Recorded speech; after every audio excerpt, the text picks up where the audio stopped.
Okay, now I have no idea when I have to stop my talk. So, Chris, I will keep on talking, and then when it's time, I stop.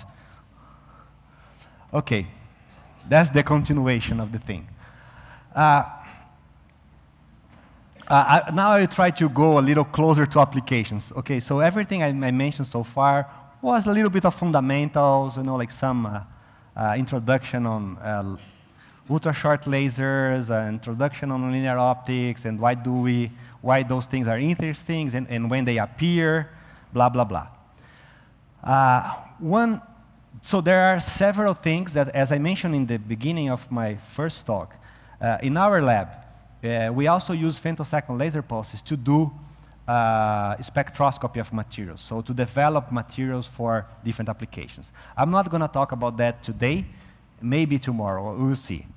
But another area of interest regarding nonlinear optics and femtosecond pulses is the microfabrication. So why do we care about using lasers for microfabrication, and what's the relationship between whatever I said so far and the use of it for microfabrication? So basically, the idea is integrated photonics or even biophotonic applications. So the idea is being able to fabricate three-dimensional complex structures using lasers, right? Using only lasers, and at the same time having materials which present some functionalities. So you have functional materials, and you fabricate your devices using complex devices in order to have interesting photonic devices.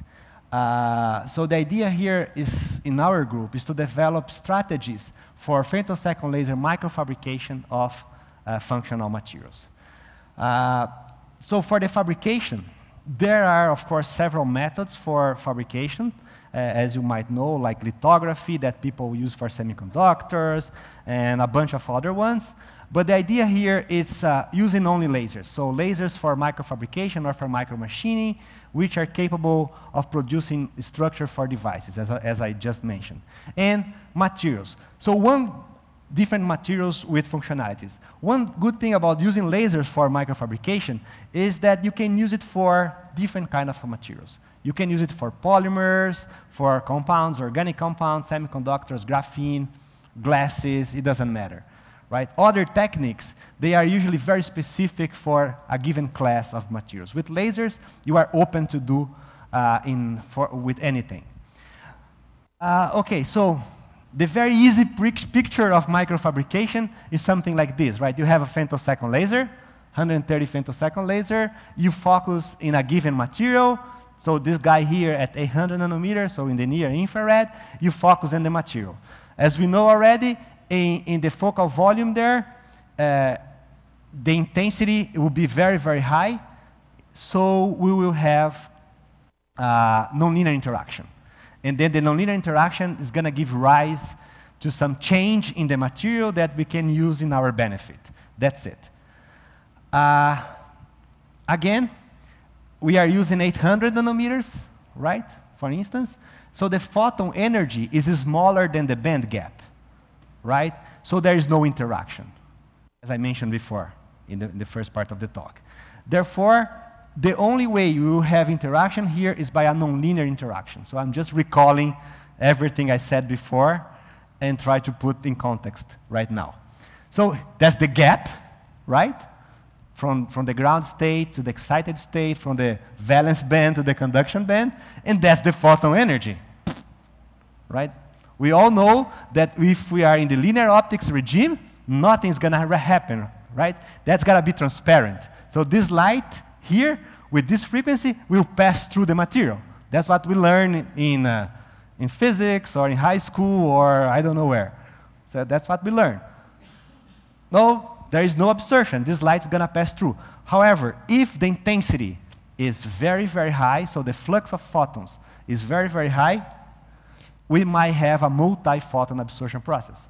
So before, I explained a little better the two-photon absorption, but we know that we can have 3 and 4 and 5 and whatever photons absorption. It only depends on how intense is the light you're using.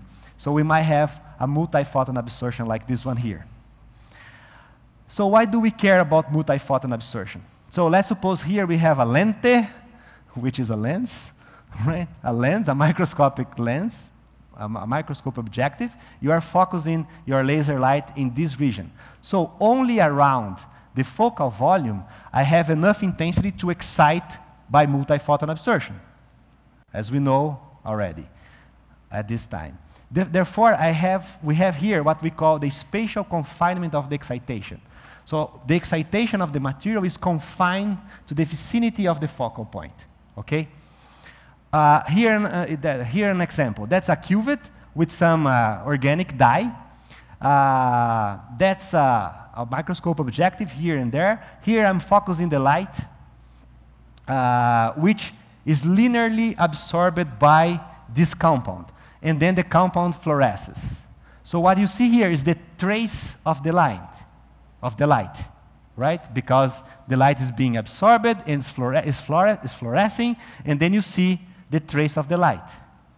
Because you have excitation during the path, along the path of your beam. On the other side here is an excitation by femtosecond lasers. So I guess you can see that although the light is passing from here to there, is focusing, only in the focal point you can see the light, right? Because only in the focal point you have enough energy to excite by two-photon absorption, and then the material will emit. That's the proof that in here I have the spatial confinement of the excitation, okay? But then, when we talk about femtosecond lasers, as I mentioned before, they go from hundreds to 20s of femtoseconds, but they also have different repetition rates. How many pulses we have per unit of time. So, for instance, here we have pulses which operates in the 1 kilohertz, so the time between one pulse and the other one is on the order of milliseconds, and in this case you have energy on the orders of millijoules. You can also have lasers operating in 86 megahertz. So the distance in time here would be 12 nanoseconds. And then in this case, we have nanojoules of energy. So that's related to the specificities of the lasers you have. Those are what we call laser oscillators. And then that's what we call lasers amplifiers in our labs. Okay? So what's the difference when you are using that laser that you have a spatial confinement to excite a given material to try to do microfabrication? Of course, in this case, I'm using kilohertz, so it's 1 millisecond. So this pulse arrives in the sample, excites the sample, do something, and then there is like a lot of time until the next pulse arrives. So when the next pulse arrives, the material is again in the equilibrium, right? So there is no accumulative effect. So each pulse generates a change, but there is no influence from the change generated by one pulse to the other. So that's what we call, I forgot the word. That's what we call repetitive effect. When we use the oscillators, right, the time between two pulses is 12 nanoseconds. So let's suppose, for instance, that this pulse interacts with the material, generates some heat, and then when the next pulse arrives, the heat is not dissipated yet, for instance, or the excitation is not dissipated yet. And then you have an accumulative effect. I guess this is described here. So for low repetition rate lasers, you generate some change, it relaxes, and then when the next pulse arrives, you are at the beginning all over again, right? So you don't rely on the accumulation of things. So this pulse here, it has to do something. Otherwise, the next one is not going to do anything, so on and so forth. While for the repetitive, for the high repetition laser, you get the cumulative effect. So now, it depends, since you are interacting with the material, so it depends on the repetition rate. So it depends on how you interact with the material. So when we deal with using femtosecond lasers for micromachining, the idea is that with the high repetition rate, the change is caused by cumulative effects. It might have a spherical structure region, so in that case, you can get some thermal effects, and the thermal effects, so that thing behaves as a thermal source, a heat source, and then, of course, the heat source is spherical, so the change is pretty much more spherical. And usually the structured region exceeds the focal volume. So in the first case, what happens is we excite in the focal volume, right? And then whatever happens, happens in that focal volume. In the other case, we have a dissipation of the heat, for instance, and then the change might occur outside the focal volume. So now what I'm just trying to say here is that depending on the repetition rate, you might get different kind of structuring in the materials. Also, it's very important now the way you focus the light in the material, right? So that will be our objective there, and then it depends on the numerical aperture of the objective, which is given by this angle here, which is mu. So the numerical aperture is the index of refraction times the sinus of mu. So it depends on how you focus the light in that material. So just to give you an example, here, for instance, if you use a low numerical aperture objective, this angle is on the order of 7 degrees. Now, when you go for a high numerical aperture, this angle here is on the order of 60 degrees. So how does it change the structuring of materials that you can do? So basically, for instance, if you have a high numerical aperture, you are focusing very abruptly in the material, meaning that the area of your pulse, the transversal area of your laser here, it's decreasing rapidly as you go towards the focal point, right? So in this case, you would have a much better confinement of the excitation close to the focal point. While when you have a low numerical aperture, you are focusing smoothly.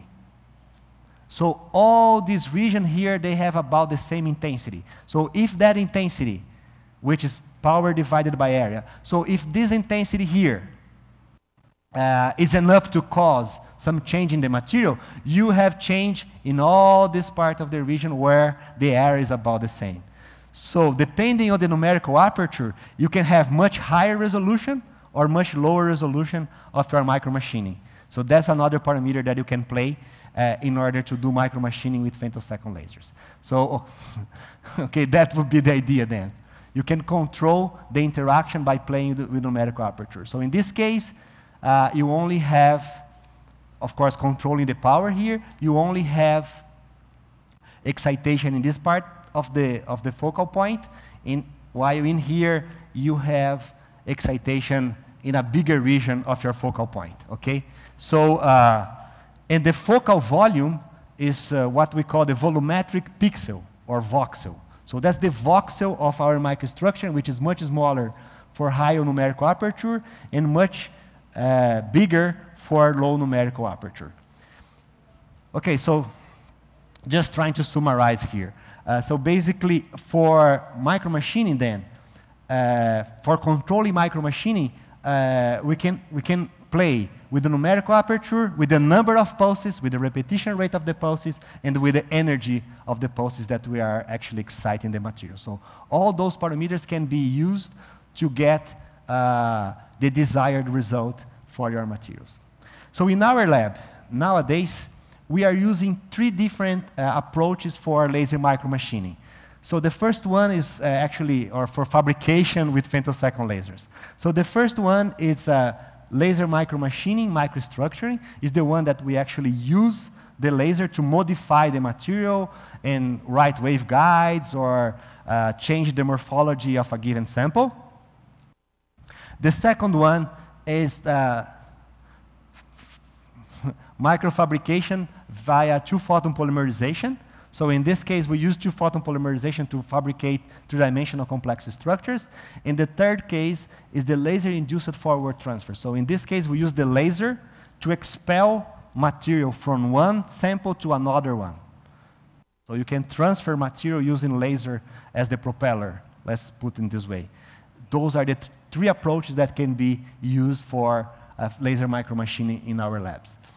I will just keep on going for maybe more 4 minutes or so, and then I will stop, and then we come back tomorrow. So for laser microstructuring, so the first approach here, the basic idea, of course, it looks much simpler here, right? In the cartoon, if you go to the lab, it's a very complicated kind of thing with like lasers and optics everywhere, but here is very simple. Physics is always simple here in the slides. So we can use our laser, 800 nanometers, and then you choose the laser you want to use, all the way from 50 to 150 femtoseconds. The laser is directed to a microscope objective, right? And then the microscope objective focuses the laser on the sample that is placed on an XYZ stage that moves the beam around in 3 dimensions. So I can fabricate 3-dimensional structures using this kind of approach. And then I have an illumination source, and then there's another lens somewhere here. So the illumination with this microscope objective plus another lens here works as a microscope, so I see which kind of microstructuring I'm performing while I'm performing. So I can actually see which kind of changes I'm doing, which kind of structures I'm fabricating here and there. Of course, we can do that on the surface. Then I'm just going to show one result for the surface, and that's going to be it for the day. Otherwise, you won't come here tomorrow morning. What time is my talk tomorrow morning? 9:30? 9:30? 9:30. Okay. I will remember you. If you're not here, I'm going to tell her. You're not going to receive the money. You are just, okay. Okay, so, of course, you can focus the laser inside the material. I'm joking, okay? Don't get mad on me. I'm kidding. I'm kidding. She's gonna, you don't need to come tomorrow. I'll be disappointed. I swear, I will be disappointed if I don't see you here tomorrow. What's your name? Victor. Victor? Victor, Chris, write it down. Write it down, Victor. No, okay, coming back, I'm sorry. So, of course, you can use this method. Because you have this spatial confinement, you can do that inside the volume, and it's got to be localized inside the volume, or you can do that on the surface. Of course, in this case, you don't have a 3-dimensional localization because it's a surface, but you have high resolution. Right? So the first example I'm going to show you is something that we did on the surface. Okay? So that's a polymer. That's a microscope image of a polymer in which I use the femtosecond laser to fabricate those square. So that's the top view. So those are square-shaped pillars in the glass, in the polymer. So basically, the laser cut here, here, here, and then this is the polymer that's remaining. You see that I fabricated different periodicities, and the idea here was to achieve super hydrophobic surfaces by controlling the roughness of the surface, right? So by playing with the distance between the pillars that are remaining and the size of the pillar, so on and so forth, I can control. There's some modeling for that. We can control how rough is the surface and how water will interact with that surface. Okay. Then we tried, and then we actually figured out which one is the best one, which one gives us the best result.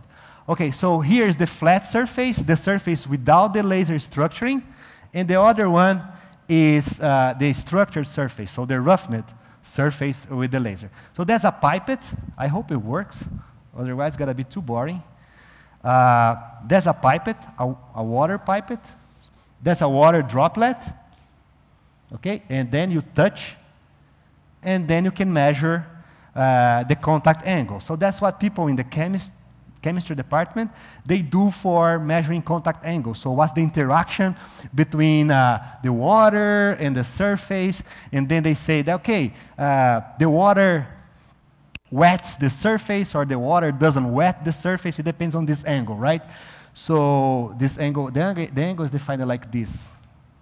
You have to take a tangential line here, blah, blah, blah. So they say if this angle is 90 degrees, that's a hydrophobic surface, right? If the angle is smaller than that, it means that the droplet spreads on the surface. So that's a hydrophilic surface. So depending on the application, for instance, for agrotoxic, you want to have a hydrophilic surface. So whatever drug you are pulverizing, right, in the sugarcane plantation, you want the droplet of that liquid to spread right away on the surface. So, right, so you want the drop to arrive on the surface and have a very hydrophilic behavior. Okay, but let me come back here. Then, on the other side, is exactly the same polymer, but structured with a given parameter there. Water again, it's the same water, the same pipette. The guy is shaking, alrighty. Okay, so now the interaction between the water and the glass of the pipette is higher than the interaction between the water and the surface that we fabricated, right? So that's a way you can use to actually engineer surfaces for getting super hydrophobicity. That can be used for self-cleaning surfaces, that can be used for aerodynamic purposes, so on and so forth. When we did this, that was close to the Olympics in Brazil. And then I had like a bright idea. I told that joke before, so for those of you, so my idea was the following. Why don't I make a swimsuit, right? Like a total swimsuit like this. And then in the Olympics in Brazil, when the guy jumped, it would be called Moses, the Moses suit, right? And then when the guy jumped in the water opens, and instead of swimming, he would run. And but that was a good idea. I see in your face that you like it. If you want to invest, I'm pretty sure it will be rich. The only thing is that the International Federation of Swimming, they avoided the use of those swimsuits, right? So, no, it didn't work. But anyways, that also can be used for filtering.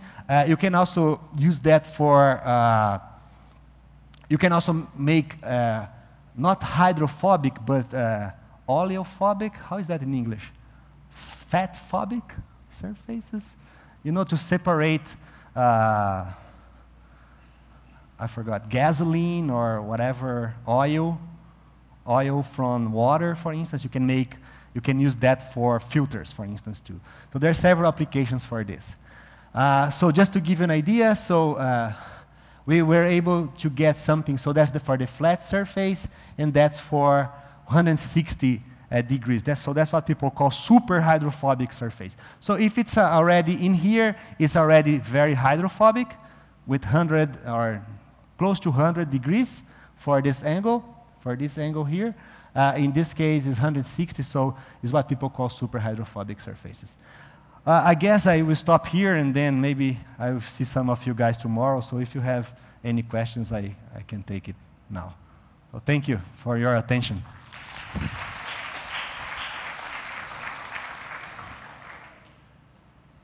Thank you so much, Professor Cleber.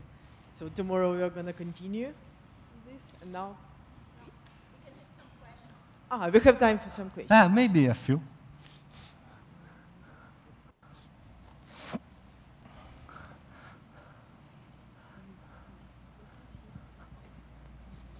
Thank you, Professor, for the nice lecture. Maybe my question is relevant or not, but I want to ask a question. In nonlinear optics, we have really a high energy of laser, right? High intensity, and you saw it is 10 raised to the power 8 volt per meter something. When we get, just like you show, the multi-photon absorptions, so if the linear it doesn't work there, right? So when we apply nonlinear laser there, the laser radiation there, we have specific high energy. So when we achieve this gap, we multiply, we increase the voltage there, or what we do? We increase the power of the laser there to achieve this multi-photon absorption. What's her name? Latif. Latif. I like to know name of people. Victor, Latif, Eduardo. Usually, so there's several approaches, Latif. The first one, so first thing, you have to match the frequency of the photons with the transition, right? So if you are aiming for a 3-photon absorption, for instance. Yes. So let's say that this energy here, it's 900. Okay. So you might use 300 nanometers. So you might use 3 photons of 900 that in energy will match. So that's the first thing, right? Otherwise, there's no way to do the transition. So conservation of energy. So that's the first thing. But then you have to, but in order to make it more probable, you have to increase the laser power. Laser power. But then problems starts to occur, right? Because sometimes if you increase too much the laser power, instead of like seeing multi-photon absorption, you start degrading the material. Yes, it is high energy. And then you come to this regime of laser micromachining. Okay. So you have to increase the power, but sometimes if you increase too much the power, instead of only having multi-photon absorption and observing the process, the spectroscopic process, you start seeing micromachining or damaging, optical damage, deterioration of polymers, so on and so forth. So what? Even you can also change the structure of the, if there is crystalline, you can also change the structure with the power. Yeah. That would be my next point then. Yes. And then what people do is you look for novel compounds which are more nonlinear, which are highly nonlinear, in such a way that you can increase the power without damaging the material. Okay. And then that's what we call in our lab molecular engineering of materials for photonics. Perfect. So we have a research area, a research line in this area too. But sometimes it's just nature, right? There's nothing you can do. Sometimes there's a material which would be super nice for, there's like I don't know, it's a very biocompatible, super nice fluorescence for a given application, but you don't have high nonlinearity just because of some structural change. So sometimes it's possible, sometimes it's not. But that's the general idea. Yeah, so, thank you. Thanks for the talk. It was very nice. Thank you. So instead of increasing the power of your light source, is there a way to synchronize, like, let's say, 2 lasers, so you have 2 photons reaching at the same time at the area? Yeah. That can be done too. What's our name? Jorge. Jorge. There's something else you can do. We use this kind of approach when we wanna measure the temporal response of a given structure, molecular structure in general. So we use that in a pump and probe approach. So we have like 1 pulse, and then we have to make that pulse arrive in the same position at the same time, and then we can delay 1 pulse according to the order. That can be done. That's something that can be done. And then, of course, you can do something like you are mentioning. So instead of increasing the power, you can, by some reason, that for some specificity of your experiment, you can bring 1 pulse, and then you can tune the second one in such a way that you have like a given interaction. That can be done. I would say that for a fundamental point of view, you can get very interesting results and information. Maybe for like a device point of view, that might be hard, right? Because we are talking about femtoseconds, and we are focusing in microns and femtoseconds, so the delay line should have like a micrometric resolution, which can be done in labs. It's okay. But maybe for like a real life application, that might be difficult. But yeah. Thank you. More questions? So let's thank again Professor Cleber.